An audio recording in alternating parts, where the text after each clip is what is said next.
Hello mga kabro! Ngayon ay mag-unbox ako ng aking gimbal GoPro 2 stabilizer para sa inyong mga smartphone. At na-receive ko ito pa gabi. Regalo ni wifey sa akin. Mamu's Way. Shoutout kay Mamu's Way. So, ito yung package from Nude. So, Nude. Yan. So, noon is equivalent ng Lazada sa atin.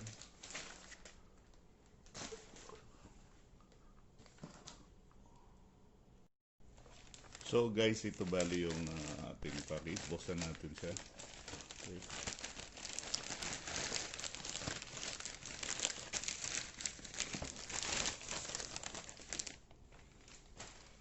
Alright, so ito ang product name niya, Ubolide Gimpro 2 3-axis stabilized handheld gimbal for smartphone. Right? So, tinanggalan natin yung plastic para mas madali. Okay?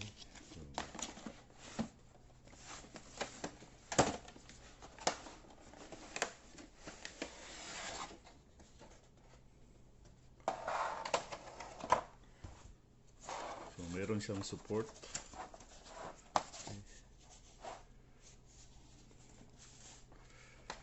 Alright, included sa box itong dalawang manual, isang English and isang Chinese version. This is actually made in China, right? So, mayroon siyang USB cable para sa charging or transferring ng data. Okay. And then, mayroon siyang nut para sa handheld para hindi siya malaglag. So, pang protection to rito. Okay? So, ito ang pinaka-device niya. Alright? Okay, so, based dito sa manual, kailangan i-charge nyo to at least ng overnight para hindi siya ma-drain or yung battery hindi siya ma-drain. Okay? So, andito ang power button niya. Ito. As you can see, ito yung power button. And then, ito yung pinaka-control niya. Right? So, pwede mo siyang left, right, etc., etc., down, you know. And then, dito yung i-insert yung cable charge. Alright? So, kailangan nyo lang meron kayong isang adapter para rito. Either sa computer or sa mga mobile phones nyo. Okay? Pwede nyo siyang insert. And this button naman ay para sa power on-off ng inyong device. And this one, buksan nyo lang to. Okay, standby. Buksan nyo siya, makikita nyo to. Pagta-transfer ng mga data rin, pwede rito, USB. Okay? Ano ba kung i-transfer nyo yung data na sa ibang device, pwede rin yan. Okay? So, ito naman, this is for the tripod. So, kailangan bumili ng tripod para magamit to. Okay? Yung ganyan, para siyang octopus type na tripod or tatlong stand siya. Okay? So, basically, yan lang. And then, this is the para siyang rotor. This is the rotor. And this one is a rotor as well. And this is also a rotor. So, tatlong rotor siya. Okay? And then, this one is for the adjustment ng mobile nyo or nung length niya, kung gusto nyo i-adjust, pihitin nyo lang to. Okay, alright. Then, pwede mo siyang i-maximize. Pag ganun. Left, right, okay? So, and then, secure nyo lang, lock. Okay? And this one is for your device or mobile phone. So, basically, na-stretch siya. Okay? So, right. And this is one for, this is a rail para sa mobile nyo. Para hindi siya mahulog. Mayroon siyang pinakakanal dito. Okay? So, kukuha tayo ng isang mobile phone para i-test natin.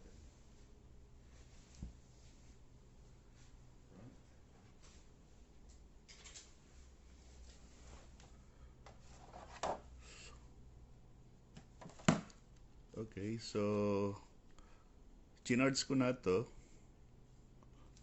last 2 hours ago, and then pwede na tong i-ops or gamitin. Alright, so ito yung power button niya. Okay, so press mo lang na ilang seconds.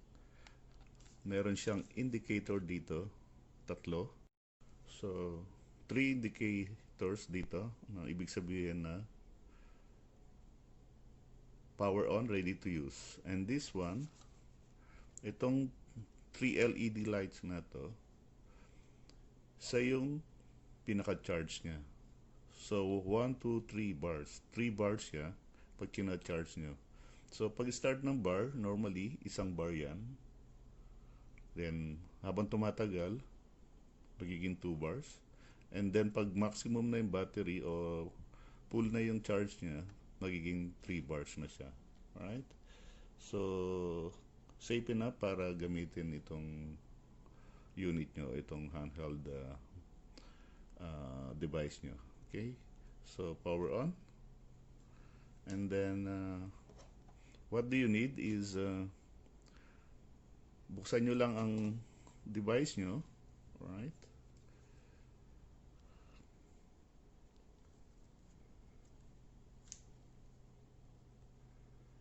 Okay, and then look for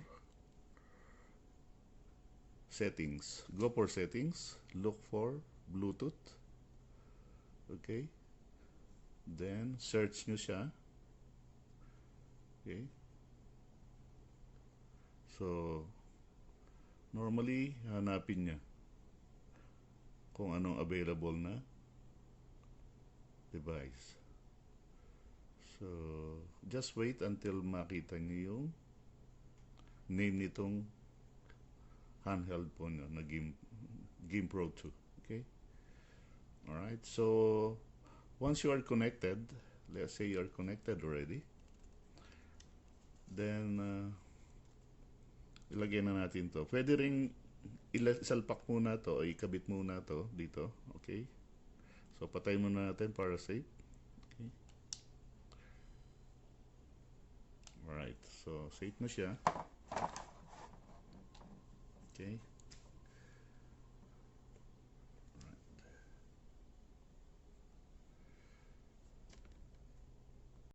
Okay, guys, ngayon ay connected na itong ating stabilizer. So, this is the one, okay? Stabilizer HD connected. Alright, so in that case, pwede nyo nang gamitin yan. Punta lang kayo sa inyong camera. Alright. Open nyo lang yung camera nyo. Okay. Go to video, for example, or if you want photo, yes, no issue. Alright, so okay. So, kung gusto nyo ng vertical or horizontal, it's up to you guys. Alright, so ako mas prepared ko yung ganitong settings. Alright, okay. So now, since operational na to, connected na between the mobile phone and this handheld, okay, so pwede nyo nang gamitin to. For example, Alright, so if you want to go to upper direction, pataas, press nyo lang to, sorry. Okay. Press it up, this one, this button.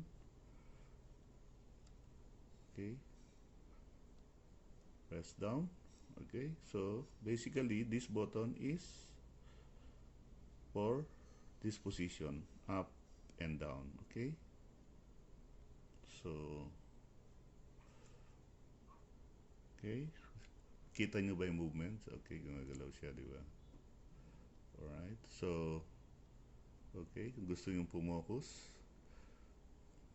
okay, alright, so and this button, kung gusto nyo pumunta sa right direction or left direction, okay, alright, so this is going to the left,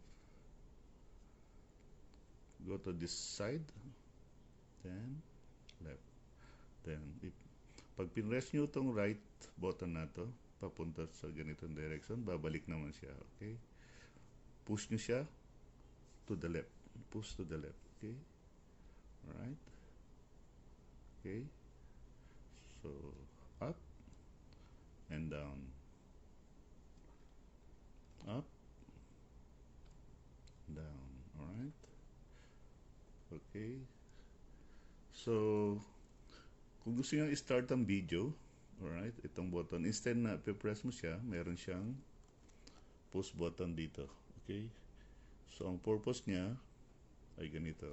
So, wait ako sa inyo. Alright, so pag nakita nyo to, look at this. Okay, pre-press ko yung button dito, then mag-start na siya. Okay, so recorded na siya. Okay, i-start na siya mag-record. Okay, kung gusto nyo mag-stop, push again, press this button, stop. Okay, alright, so basically yan ang pag-ooperate nitong gimbal or handheld device. Okay, so that's it guys. Hopefully mayroon kayo natutunan dito sa gimbal na ito, okay, o handheld device. Thank you, and if you have any question, just comment, like, and subscribe to my channel, Papu's Way. Alright, thank you so much. Bye.